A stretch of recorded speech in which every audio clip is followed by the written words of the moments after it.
The Sagittarius super blue full moon has come and gone. How do we integrate the energies and the revelations during that lunation? Tune into this week's Astro Weather forecast so you can swim with the cosmic current instead of against it.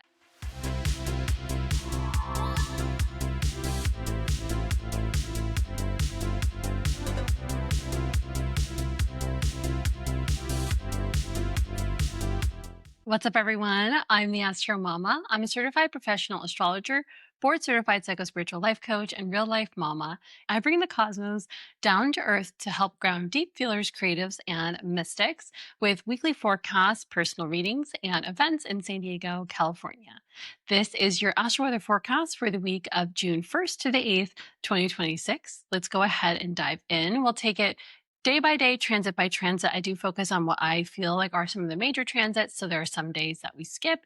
You can use those timestamps below to jump ahead or backwards to whatever date you are currently on. I like to watch these videos for the week on that Monday or Tuesday and then go back day by day and see how did this play out in my life. I want to preface this by saying I am under the weather. I have been sick all week. I do feel like I'm coming back online, which is good because we can't have a sick Gemini during Gemini season. How rude, universe. But you will hear my voice kind of sometimes cut in and out. It's obviously very nasally right now, so just bear with me. I have got some water with me, and I feel like we're going to just make this work because it's worth it. You all are worth it. Astrology is worth showing up for. I was at a women's circle last night in San Diego at this beautiful place called the Von Vitality House, and it was a super blue moon circle. I did some channeling and some writing, and a message came through for me around Saturn. It was a letter to Saturn. I'm going through my Saturn return right now. I know many of us are, so shout out to the Saturn and Aries gang. Those of us who are going through our first, second, third Saturn return, we are in this together. And I've been trying to explore because Saturn is in my first house in Placidus. I am a Pisces rising, but I'm a late degree. And so I've been working with Saturn most of my life. And then in whole sign, it's in the second house, which, money and finances and values are always a theme, I feel like, in everyone's lives. Either way, I've been working with Saturn forever. And something I'm trying to figure out is, when is Saturn asking me to push harder? And when is my lesson actually to slow down, to pause?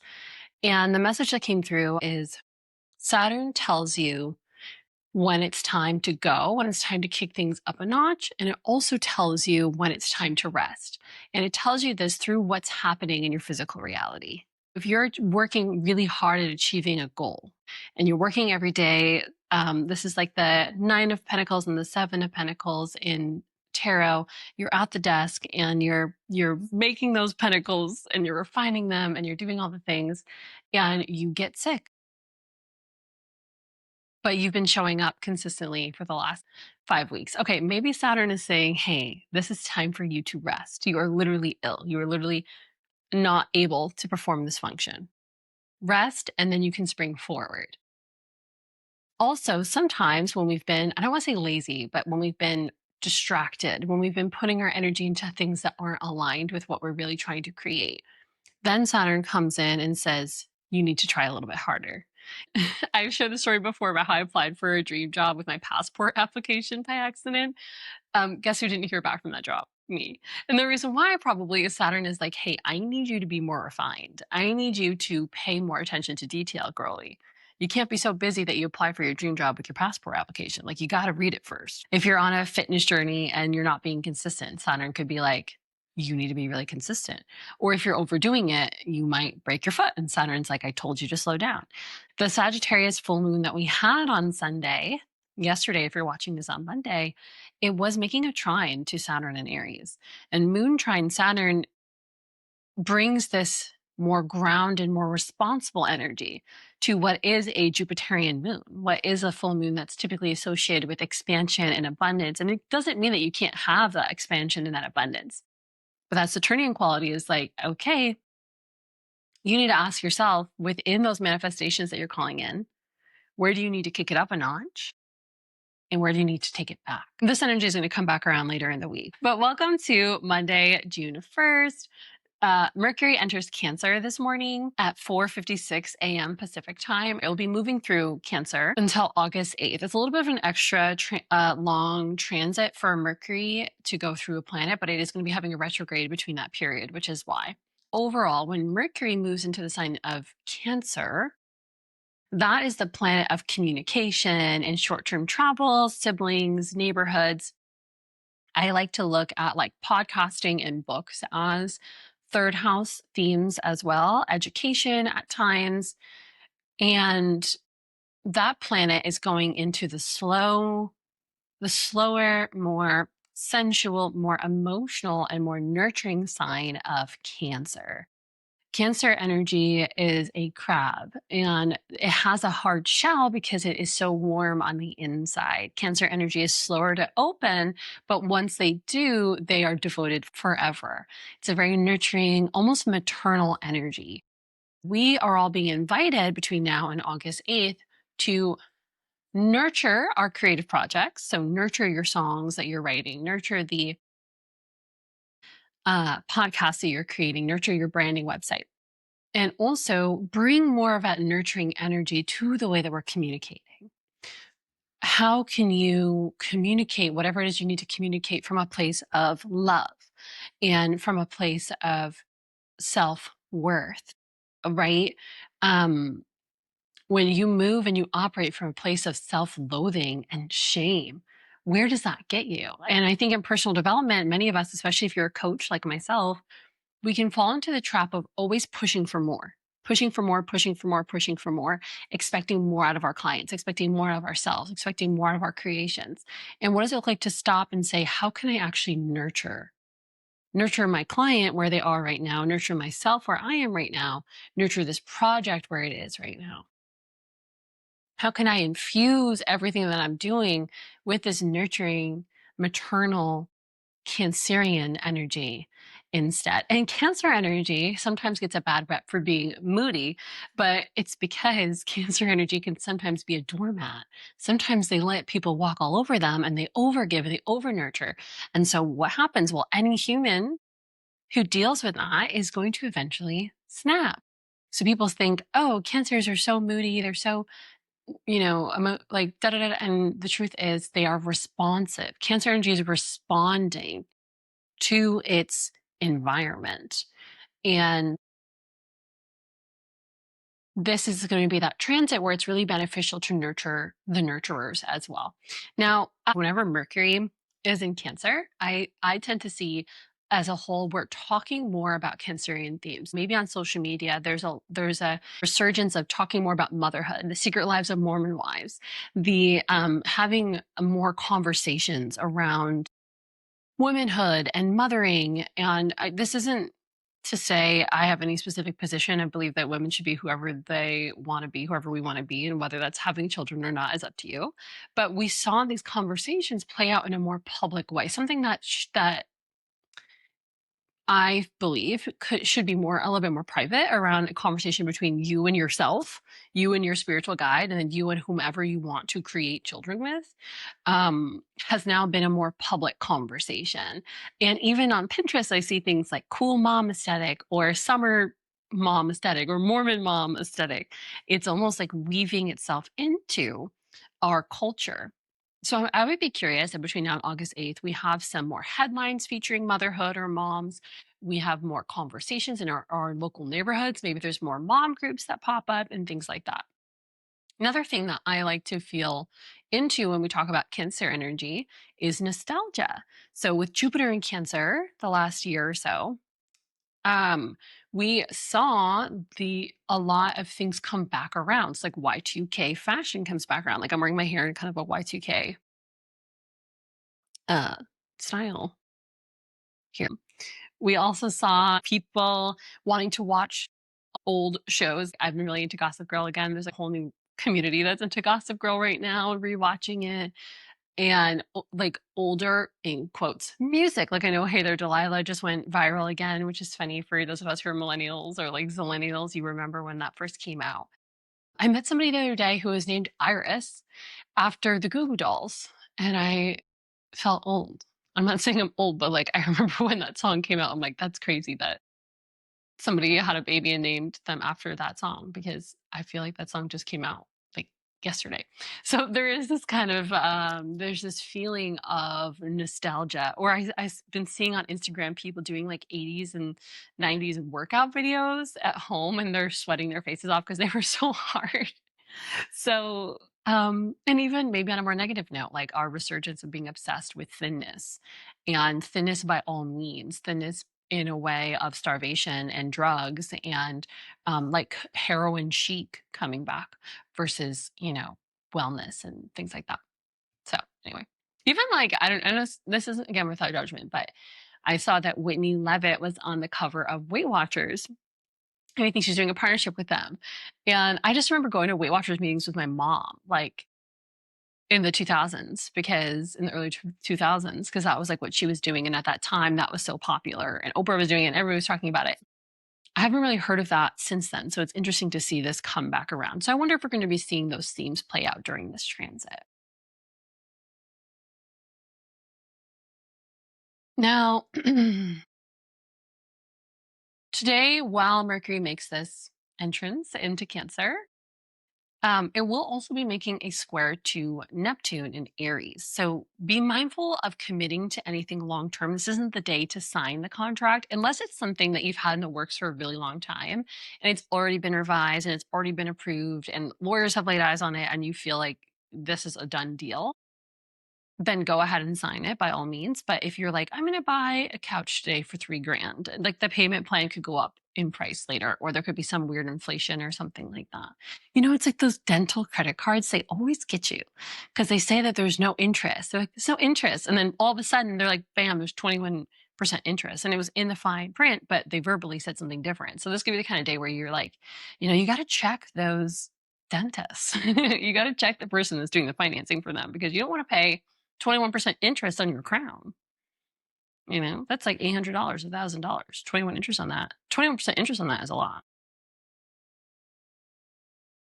I sound like such a mom right now. Oh my God. Um, Later tonight, the moon enters Capricorn. This is a very grounding energy. This is the time to do the edits for the project that you're going to be releasing during Mercury in Cancer, to just like ground and also assess those ahas and those epiphanies that you got over the weekend with that Sagittarius full moon, blue moon situation, blue supermoon.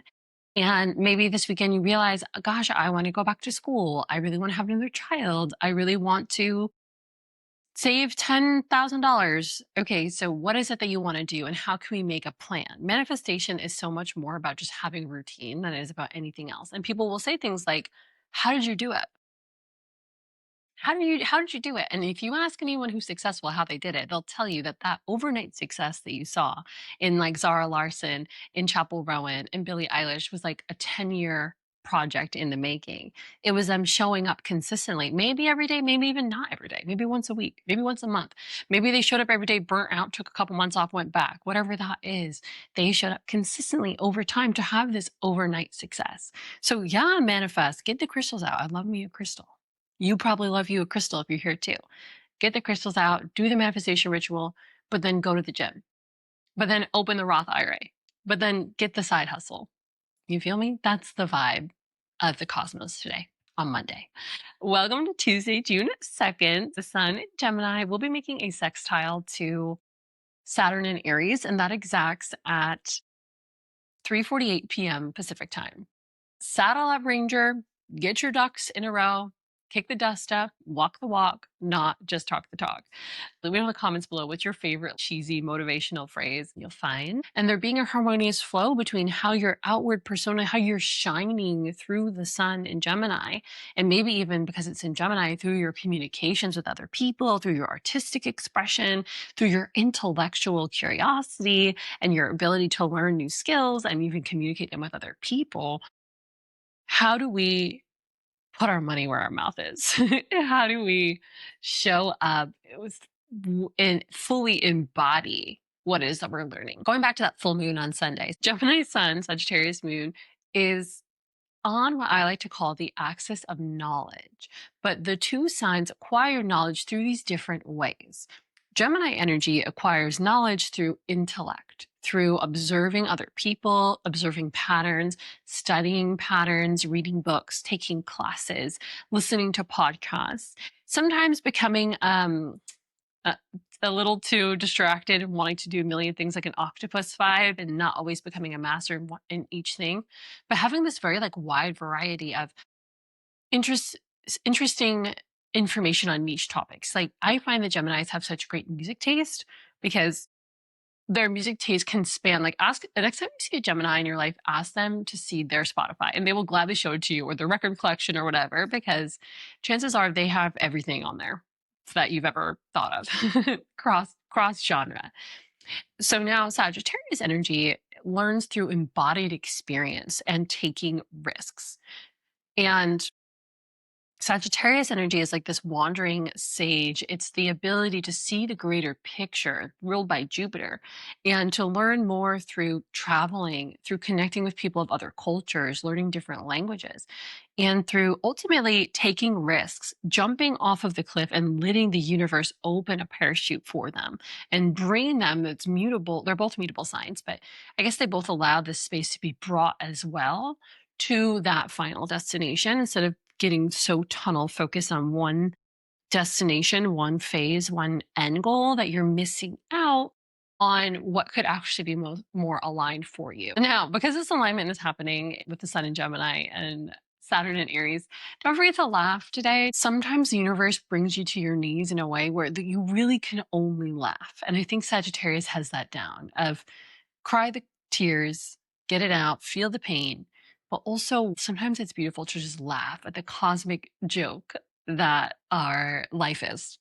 Um, and using humor to cope could be beneficial today. Welcome to Wednesday, June 3rd.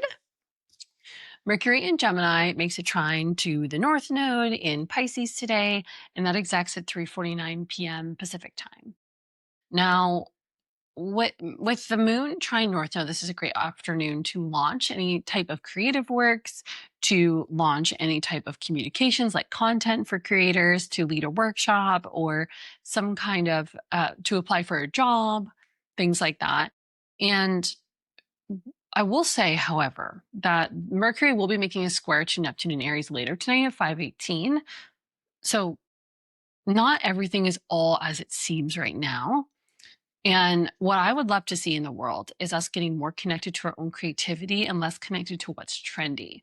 One of my favorite creators, Mami Onami, made a post the other day about how she asked Claude for like a content plan and she realized it was just asking her to be like everybody else. So she deleted it. I want us to remember, and especially with Uranus and Gemini for the next 7 years, to tap into our own uniqueness. And sometimes when we are noticing that we're getting writer's block, or we're starting to create content that's just like what everybody else is doing, or, you know, in your industry, maybe sometimes I think plagiarism and stuff like that, it comes from a place of lack of creativity and too much consumption. Too much consumption. It's good to consume and learn and then integrate, bring it through your body and find ways to take what it is that you're learning and bring it into embodied wisdom. And then your creations will be unique because they're going to be coming from your own experiences, not from the experience of other people. It is true in general. Like if we're looking at a periodic table of elements and you see that K and you know K is potassium and you know what hydrochloric acid is and you're doing some sort of chemical equation, it is true that, you know, that most of the people in this laboratory are going to be doing the same chemical equation at first because you have like a baseline that you go off of. But genius comes from knowing when to modify it. If you want a different result, you need to modify it. And sometimes also we see in science, miraculous, weird, spontaneous results happen that are unexplainable. Not everything can be torn apart and broken down and explained. Also, sometimes what you're creating, and this is just true in life in general, sometimes it's not for the people that are seeing it right now. So sometimes, like, you feel weird in your current friend group, maybe because you're not meant to be in that friend group. or you feel weird posting to your current TikTok audience, but they're not actually really the people that are meant to consume it.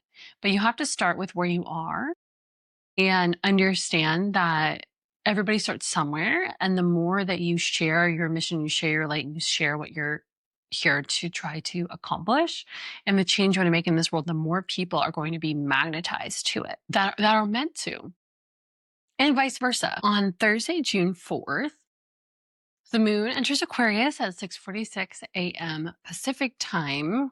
It makes an opposition to Jupiter in Cancer. It makes a trine to Uranus in Gemini. It sextiles Neptune in Aries, makes a square to Chiron in Aries, and is conjunct Pluto in Aquarius. And this is all the beginning of this transit. So let's break down what the next 2.5 days or so could look like for you.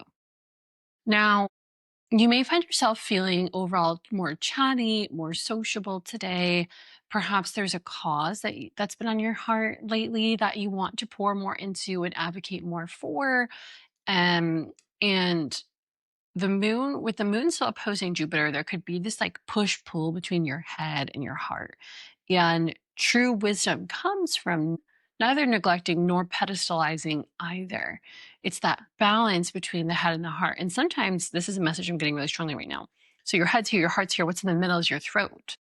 So sometimes the best way to merge the energies of your head and your heart is through speaking or singing or chanting or expressing through the throat.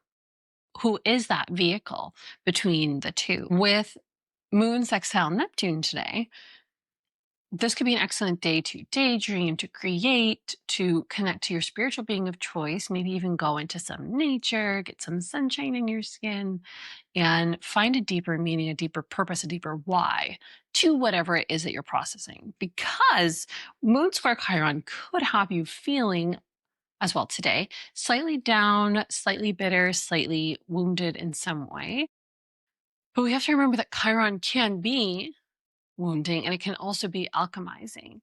And is there a way for you to remember that if you're a healer, a coach, a mystic, a creative, a guide, and you are in any kind of space holding profession or passion or just as a light being on this earth, in order to guide someone else through the darkness, you have to walk through it first.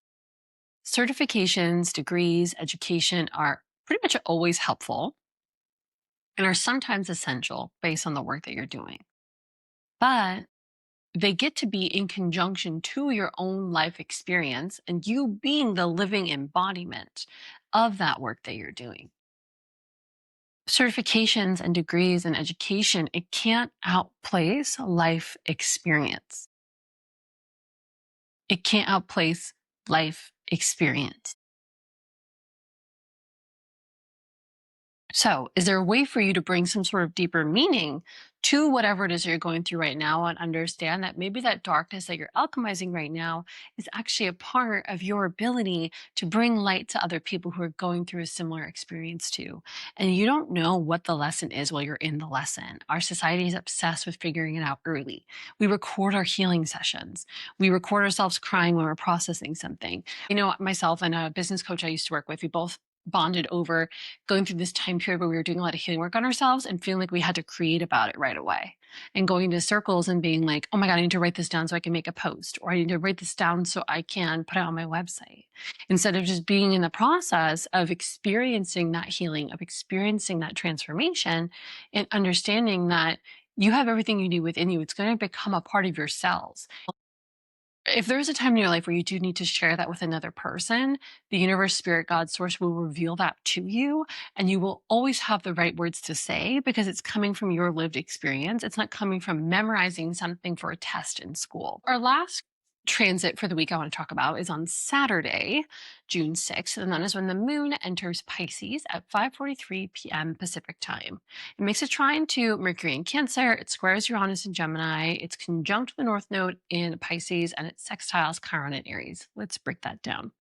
So, Moon in Pisces in general invites us to dream a bigger dream. Pisces' modern ruler is Neptune. Neptune is a higher octave of Venus, so love, beauty, finances, interconnectedness. Pisces' traditional ruler is Jupiter, luck, expansion, abundance, bringing those energies together. of love, interconnectedness, expansion, abundance, faith, hope, and trust. That is what comes to us when the moon is in Pisces. Because it is making a trine to Mercury in Cancer, this could be a really lovely day to create some art, to create some beauty in the world, to go to a place in your local environment, maybe to volunteer at a community garden or something like that. And um, I will say that because the moon is making this square to Uranus in Gemini, you could be feeling a little restless. So, this is a great way to channel that restless energy through connecting to the divine, through connecting to your spiritual projects, and to remembering that, again, there's this theme of this week of like, you might not know what the reason is right now, but it will make sense later. There's a beautiful song by Mumford and Sons. It's called Below My Feet. The chorus of the song says, I'll keep the earth below my feet.